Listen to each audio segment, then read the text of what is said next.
noite a todos.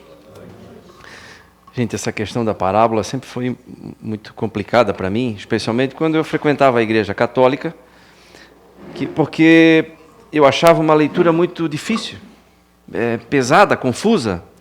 E é realmente uma maneira que o próprio Jesus tinha na época de transmitir algum ensinamento para um povo muito atrasado.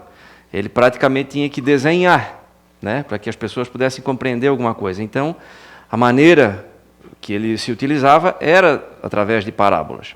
Felizmente, hoje nós temos aí o Espiritismo e a equipe espiritual toda que trabalhou na codificação, né, fazendo aí o Evangelho segundo o Espiritismo, o Livro dos Espíritos, a Gênio, o Céu e o Inferno, enfim, toda a codificação. E foi uma equipe muito grande, composta por diversos ícones aí da história da humanidade, como Santo Agostinho, Fenelon, enfim. Uma série de outros espíritos grandiosos, elevados, que trouxeram explicações mais claras para nós do que o Jesus queria transmitir com essas parábolas. E interessante, só para vocês perceberem como esse trabalho aqui é feito em conjunto. Sempre a gente procura, quando chega na leitura, dificilmente um palestrante, estou falando por mim, mas eu sei que vários outros agem assim, dificilmente a gente já separa a leitura anteriormente. Geralmente a gente chega aqui e abre a esmo o Evangelho segundo o Espiritismo. E hoje não foi diferente, eu fui pegar o Evangelho para procurar um tema que eu queria ler, antes de vir para cá, e aí acabou saindo aqui nessa leitura da parábola do semeador. E nós já vamos entender o que tem a ver com isso, com o tema de hoje. O tema de hoje, resiliência humana. Na física, resiliência é a propriedade de algum corpo, de algum material, em, recebendo alguma pressão, retornar ao seu estado natural. Uma mola, né? Uma árvore, um bambu, recebe pressão, depois volta para o estado natural. Já na psicologia, já falando aqui de seres humanos, já vai um pouquinho mais além. Então, a palavra vem do latim resilire, que significa voltar atrás. E aí diz o seguinte: isso é a capacidade que cada pessoa tem de lidar com seus próprios problemas, de sobreviver e de superar momentos difíceis diante de situações adversas e não ceder à pressão, independente da situação. Ora, para que eu possa saber, entender, compreender que existe um propósito para cada situação difícil que a gente passa na vida, para saber que aquilo, muito mais do que uma causa, é uma consequência de algo que já aconteceu, né? E para saber que eu vou desenhar aqui, muito simplesmente. Muitas vezes,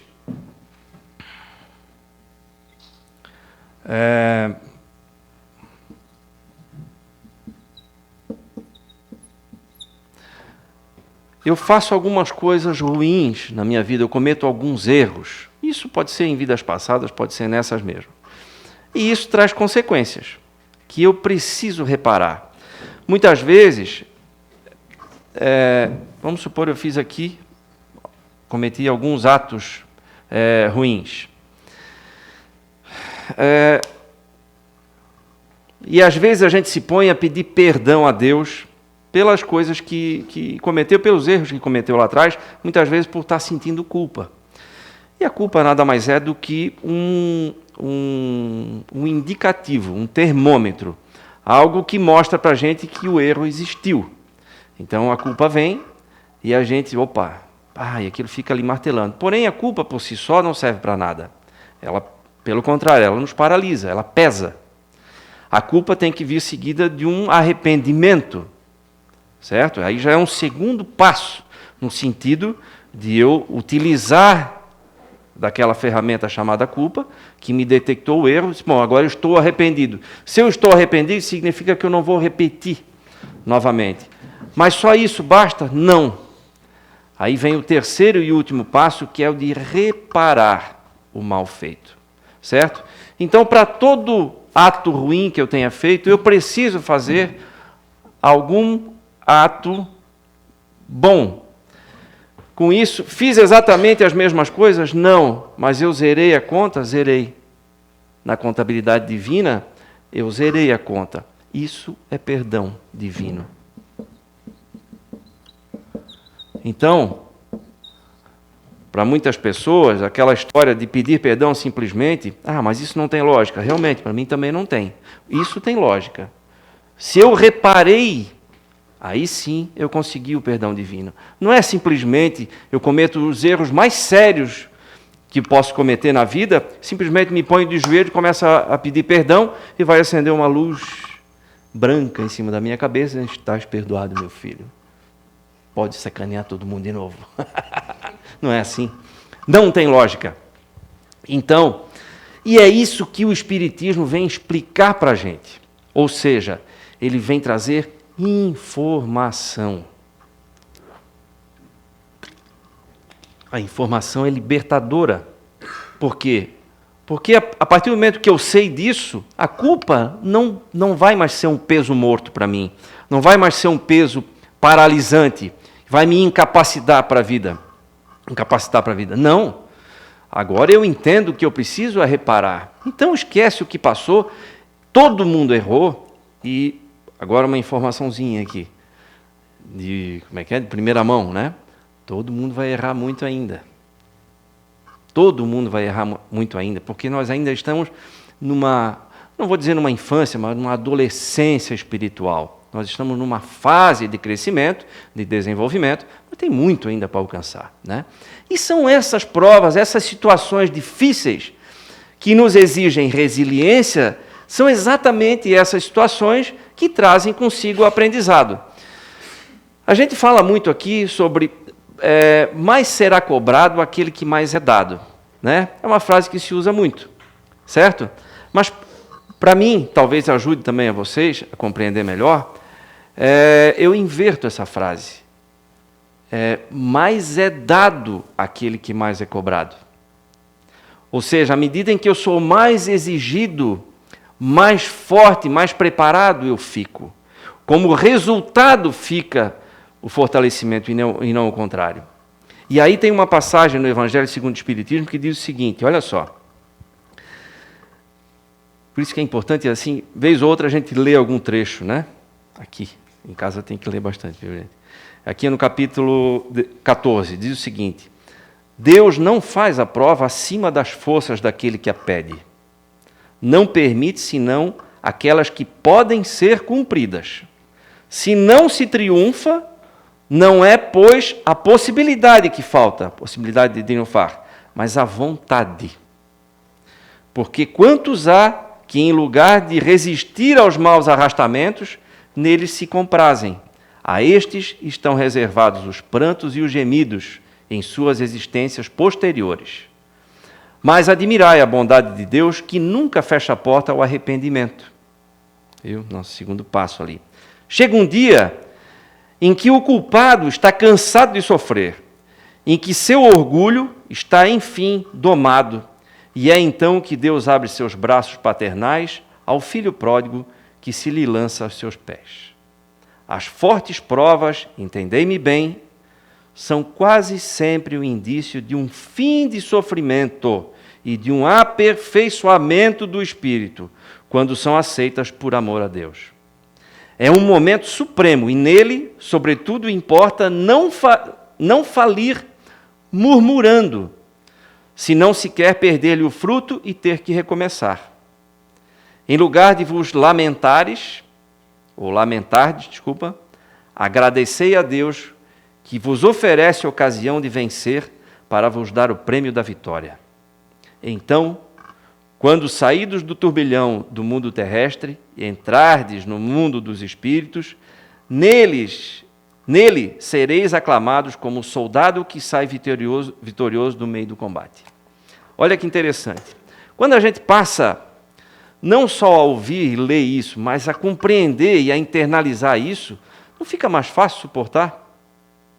Se eu sei que tem um propósito, ora, se eu estou passando por alguma situação muito difícil e eu sei, por exemplo, que isso é um resgate de algo lá atrás, eu estou quitando uma dívida, isso também não provoca um alívio? Não quer dizer que eu não possa sofrer, não quer dizer que eu não possa chorar, não quer dizer que eu leve um tempo até digerir isso, e cada um tem um tempo diferente. Significa, como diz aqui, não lamentar e não paralisar diante disso. Esse aqui é o grande detalhe. E é isso que a espiritualidade tenta de diversas maneiras mostrar para a gente. Através da informação. Nós estamos, e acredito nisso, na melhor fase da Terra. Porque hoje nós temos informação na ponta dos dedos. As informações estão aí. Imagina como era difícil para um povo ignorante lá de trás, na época que Jesus esteve por aqui, compreender essas coisas.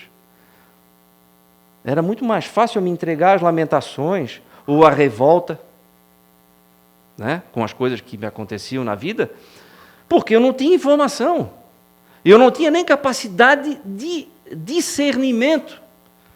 Um pouquinho de informação que me era dada através de parábolas, eu não entendia também. Porque eram povos atrasados, como foi dito aqui, eram largados aos prazeres, simplesmente, né? Então, hoje, nós somos privilegiados, sim, porque já estamos num grau de adiantamento tal que nos permite compreender essas informações e que estão aí aos montes e a todo momento. Então, meu Deus, que pena, tem gente que não tem acesso. Vai ter o tempo dele. O importante é o que eu estou fazendo com a informação que eu estou recebendo agora. Essa é a minha preocupação. Eu tenho que me melhorar primeiro, depois eu dou jeito no mundo. Né? Às vezes a gente quer resolver os problemas do mundo, né? Mas não consegue consertar nada dentro de si. Nada. A menor contrariedade já provoca um melindre desse tamanho, já dá uma raiva enorme, já fica contrariado, fica sem falar 20 anos com uma pessoa por uma coisinha de nada, às vezes nem lembra mais do que era. O que foi o causador daquilo ali? Mas, se não me procurar, eu também não procuro. E pronto, não é assim? Ou então diz assim, eu já perdoei, mas não esqueço, me paga ainda. Isso não é eliminar, né? Isso não é compensar nada, essa contabilidade não vai fechar. Vai ter que regenerar. Mas não posso ir por esse caminho, faz outras coisas. A conta tem que fechar. Esse é o perdão. E aí, para que a gente possa ter essa capacidade de resistir e de compreender e de aceitar, não pacificamente, não estou dizendo aqui que é conformismo, não vamos confundir resiliência com conformismo, né? Mas essa capacidade de aceitar, cada um no seu tempo, eu preciso ter informação. E para eu poder ter informação de boa qualidade, também é fundamental, eu não estou vendo o horário aqui, está lá. Também é fundamental que eu pare de me inundar com informações inúteis. Quais são essas informações inúteis? Por exemplo, olha o tempo que a gente perde olhando nas redes sociais a vida de quem a gente nem conhece e que nem sabe que a gente existe. Quanto tempo eu gasto com isso, com a vida dos outros? Quanto tempo eu gasto com informação inútil nos noticiários? Catástrofe, enchente, coronavírus, meu Deus, é um bombardeio exagerado. Júnior, mas o coronavírus é sério. Então tá. Olha só, ontem à noite eu estava começando, né, aqui, preparando e tal, mas esse coronavírus não me passou na garganta. Ainda bem, né? Mas essa história do coronavírus, é um vírus de uma gripe, né, que recebeu uma mutação e que vai levar um tempo, que é curto, aliás, até nós aqui, população, seres humanos, nos adaptarmos, criarmos anticorpos a ele. Aí ele vai passar a ser um vírusinho qualquer de gripe aí. O problema é que agora, como a gente ainda não tem a defesa desenvolvida, que já a gente vai ter, ele pode provocar, entre outras coisas, pneumonia, especialmente em quem está com a imunidade baixa.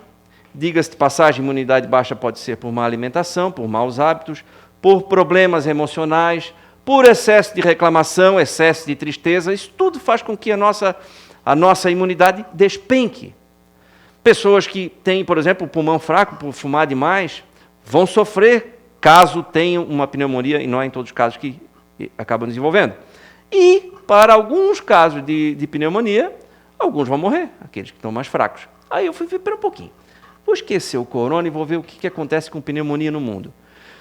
Eu não sei se é atualizado. Se não for, pior ainda.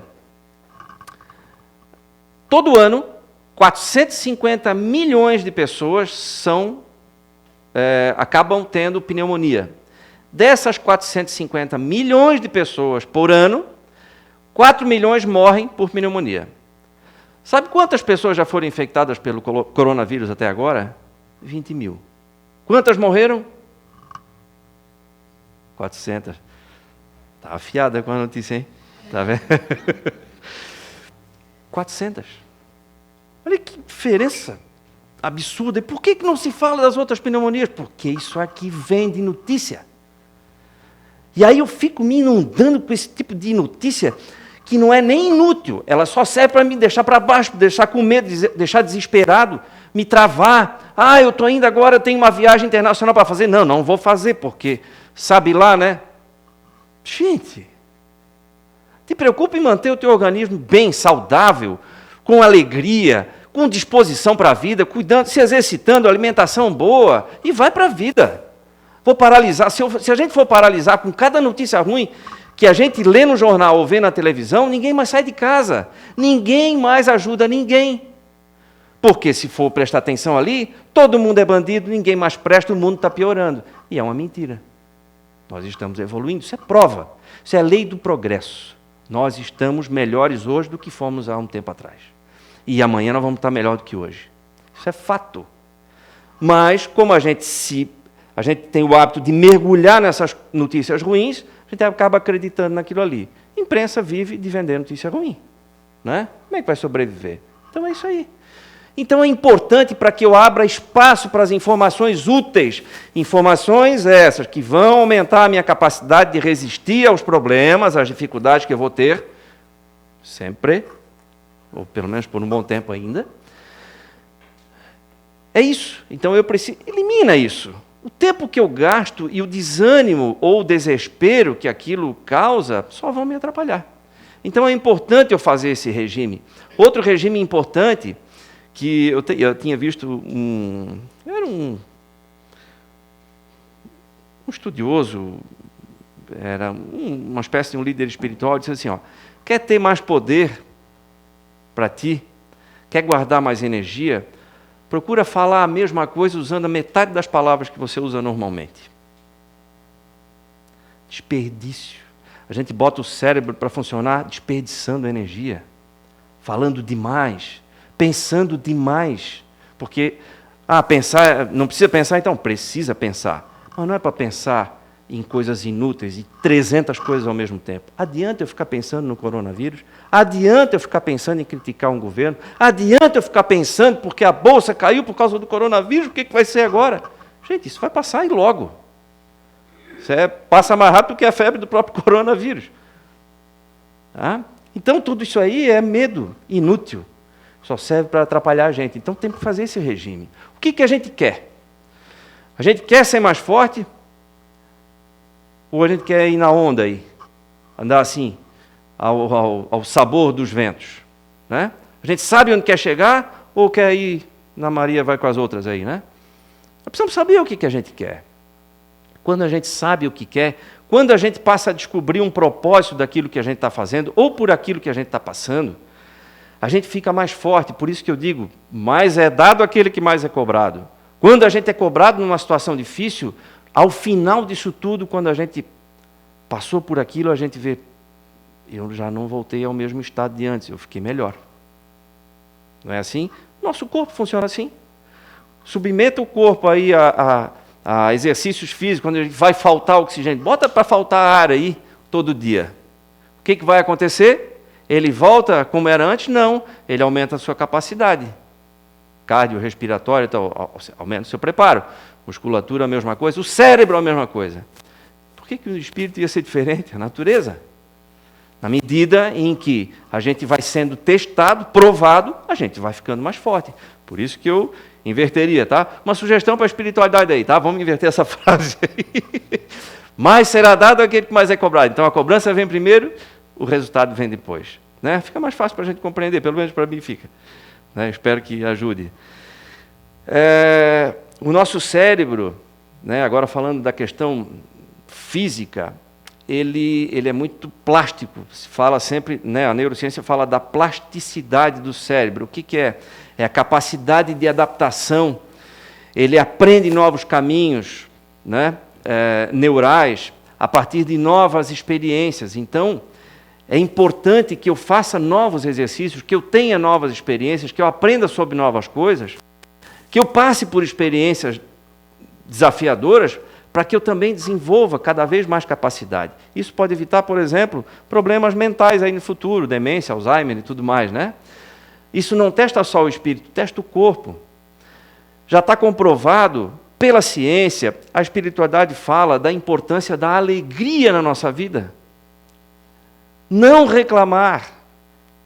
Tem gente que reclama, por exemplo, que está ficando velho. Aqui eu nunca ouvi ninguém reclamar, mas eu garanto que alguém já ouviu. Aqui, não é? Ah, estou ficando velho. Que bom, né? Senão eu já teria morrido novo. Né? É a única maneira de não ficar velho. Ah, porque dizem que é a melhor idade. Que melhor idade? Coisa nenhuma. É a melhor idade. Sabe por quê? Se o teu corpo está com problema, é outra coisa. Não tem nada a ver com a tua idade. Essa idade, que chama-se da melhor idade, é a idade da madureza. É a idade onde a gente começa a enxergar as coisas com mais clareza. Ou alguém aqui, que já passou dos 40 ou está chegando aos 50, como eu, gostaria de estar pensando como tinha 18 anos. Não, todo mundo diz assim, eu queria estar com 18, mas com a cabeça que eu tenho hoje. Beleza, para beber não vai nada, é fácil, né? Todo mundo quer, né? Todo mundo quer ir para o céu, mas ninguém quer morrer, né? Então é isso. É a idade, é um período que a gente tem, já quase no final da encarnação, mas é um período preciosíssimo. É exatamente nesse período que a gente consegue enxergar as coisas como elas são, ou com um pouquinho mais de clareza, mais de discernimento, mais sobriedade. Por que a gente grava menos as coisas na memória? Porque está ficando velho. Não, é porque a gente tem muita coisa gravada já. As crianças, está tudo fresquinho, exatamente, tem que gravar tudo. Nós já gravamos muito, por isso que é mais lento para a gente recuperar uma memória lá de trás, porque está cheio de experiências. E são essas experiências que nos colocam numa situação muito melhor do que na adolescência ou na juventude, por exemplo. Então, gente, reclamar de nada, né? Mas muito menos da velhice, né? Seria dizer assim, não, então eu quero reencarnar e morrer sempre jovem. Beleza. Vai desenvolver o quê? Muito pouquinho. Muito pouquinho. Esse é o período, o da melhor idade, que se chama, cada um tem a sua, mas é o período onde a gente mais se desenvolve. Na juventude e adolescência a gente faz um monte de besteira. Agora a gente está regenerando, está recuperando, né? E ainda, quem sabe, bota uns pontinhos a mais aí, né? Fica com um saldo um pouquinho positivo. Quem sabe? Então, vamos pedir e agradecer, né? Está ficando velho. Tá bom, gente? É uma questão de reconceituar isso aí na nossa cabeça, né? De olhar com um olhar diferente mesmo. Sair do senso comum. O senso comum diz isso. Estou ficando velho. Porque agora não sei o quê. Dizem que é a melhor idade. Isso é o senso comum. Não é essa a lógica. Não é o que a lógica nos mostra. Né? Bom, vamos lá. Para encerrar, deixa eu só ver se eu não esqueci algum ponto muito importante, porque claro que muita coisa vai ficar. Também no Evangelho segundo o Espiritismo, fala sobre a fé. Então, antes de mais nada, fé, muito mais importante do que fé cega, é aquilo que nos trazem como um pacotinho fechado e não pode abrir. Como é que acontece isso? Mistérios da fé. Acredita e não discute. Né? Não é assim? Muito mais importante do que isso é a fé raciocinada. A fé raciocinada só vem através das informações. Cheio de informação aqui, cheio de informações nos outros livros, todos que estão ali, em diversos lugares, nas palestras que são dadas, muita informação. Fé com raciocínio. Quando eu compreendo o porquê das coisas, eu passo a agir conforme aquela minha compreensão, certo? A revolta é muito mais difícil de acontecer, o desânimo é muito mais difícil de acontecer, né? Aí depois do desânimo, a depressão, porque aí eu desanimo. Então eu desisto, a dificuldade é muito grande, desisto, então passo uma corda no pescoço. Né? Eu desisto, eu saio, como saiu agora uma reportagem dos andarilhos. Não, deu um problema na família, então eu vou andar. Vou andar, passo 10, 15 anos sem ver a minha família, mas aí eu não vou mais voltar, porque senão eu vou ter que discutir, resolver. Não, vamos andar. Isso é desistir. Isso é falta de resiliência. Certo? Vamos lá. Eu vou passar um vídeo aqui para vocês. Ele é velho. Eu tenho certeza que eu já passei aqui, mas eu não consegui encontrar um exemplo mais contundente, mais convincente, mais que demonstra tanto uma capacidade de resiliência em tão curto espaço de tempo quanto esse aqui. Então, me desculpem, mas eu vou repeti-lo quando eu achar a lógica. Opa.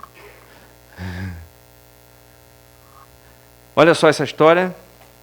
Muita gente deve conhecer. Surgem muitos voluntários dispostos Não deu o som? a ajudar quem precisa. Mas a história de um deles merece... Nessa tragédia, surgem muitos voluntários dispostos a ajudar quem precisa. Mas a história de um deles merece ser contada com detalhes. Em Nova Friburgo, o repórter... Nessa tragédia, surgem muitos voluntários dispostos a ajudar quem precisa. Mas a história de um deles merece ser contada com detalhes. Em Nova Friburgo, o repórter Thiago Eltz conheceu o pedreiro Leandro Machado. Leandro tem sido uma ajuda preciosa para os resgates. Conhece como ninguém o interior do município. Quando chega um pedido de ajuda, é ele que indica no mapa o local onde o helicóptero tem que ir. Em muitas vezes, ele mesmo vai na aeronave para ajudar os pilotos. Foi um dos primeiros que apareceu aqui para dar as indicações dos locais sem acesso. Foi um cara que está sendo fundamental para a gente, está aqui com a gente o tempo todo. Mesmo sendo tão útil, ele seria apenas mais um voluntário, não fosse o drama que está vivendo. Leandro perdeu a mulher, a mãe e o filho de apenas 2 anos nos deslizamentos em Friburgo. Hoje ele guiou o helicóptero mais uma vez, agora para o local onde morava. Uma área destruída pela enxurrada. Aqui é a casa do patrão. Não aconteceu nada? Não aconteceu nada. A casa do São Antônio, não aconteceu nada, né? E aqui pra frente? Era a minha casa. Aqui? Aqui, mais acima, né? Ficava ali, eu vou mostrar vocês ali, né? Ficava aqui por cima do pomar de fruta. A casa com 3 quartos, sala, cozinha, banheiro, né? E de telha, como vocês estão vendo aí. Isso aqui é o material da tua casa? É, isso aqui. Leandro não estava aqui no dia dos deslizamentos. Não imaginou que a casa, cercada de mata nativa, pudesse ser atingida. Ele sim acabou em meio à enchente e decidiu imediatamente ajudar os outros.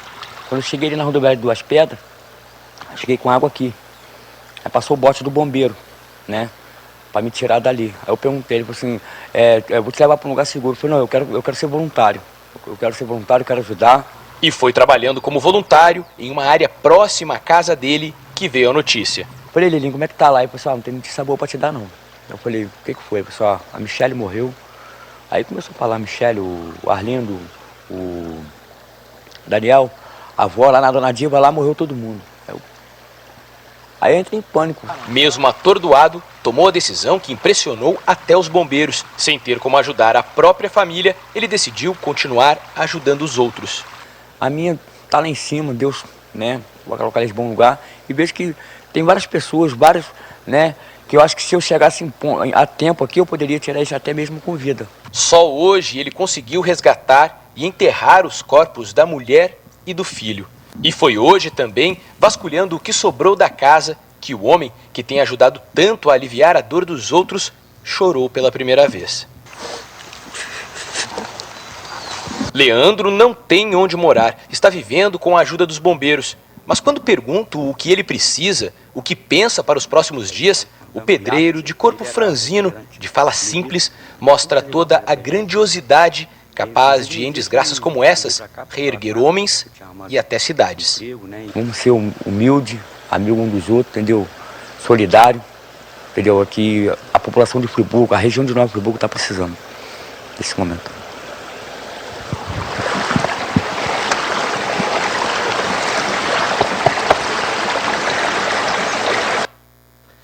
Esse cidadão é uma exceção, porque geralmente é o tipo de coisa que se tem ao longo da vida, essas informações sobre isso que a gente está falando aqui. Mas ele, muito provavelmente, né, com certeza, ele já trouxe isso. Né? Isso já está dentro dele, essa sabedoria em lidar com isso. E ele, qual foi a primeira reação dele? Ser solidário, caridade. E é exatamente o que a espiritualidade nos indica. Praticar a caridade é a maneira que nós temos de nos fortalecermos. Quer dizer, ajudar o outro, eu acabo ficando mais forte. Até tem um experimento que um professor fez em sala de aula. Ele pegou uma camiseta com o nome de cada aluno escrito na etiqueta e colocou num monte dentro de uma sala. E disse para os alunos: vocês têm 5 minutos para cada um vestir a sua camiseta com o seu nome. E deu o tempo, 2, 3 acharam, foi uma confusão total. Ninguém deu certo, ninguém achou, não conseguiram todos vestir a camiseta com o seu nome. Ele disse: ok, então agora vamos repetir o experimento, só que da seguinte forma: cada um pega uma camiseta e entrega, lê o nome que está ali e entrega para a pessoa do nome ali. Em 2 minutos estava resolvido o caso. Então, a cooperação é também uma questão de lógica. Né? À medida em que eu ajudo, eu resolvo as coisas mais rápido. É isso que ele... Olha que lição em 2 minutos, né? Isso, carregado, claro, de muita emoção, sofrimento e tudo, mas, sobretudo, de uma lição de vida fantástica. Então, minha gente, vamos encerrar por aqui. Eu vou deixar uma musiquinha para vocês que eu recebi hoje. Provavelmente muita gente deve ter recebido também. Achei que é válida para esse momento aqui de reflexão. Pode ficar aí curtindo, pensando. Ok? Obrigado, boa reflexão. Está aqui neste momento. Sua presença é real.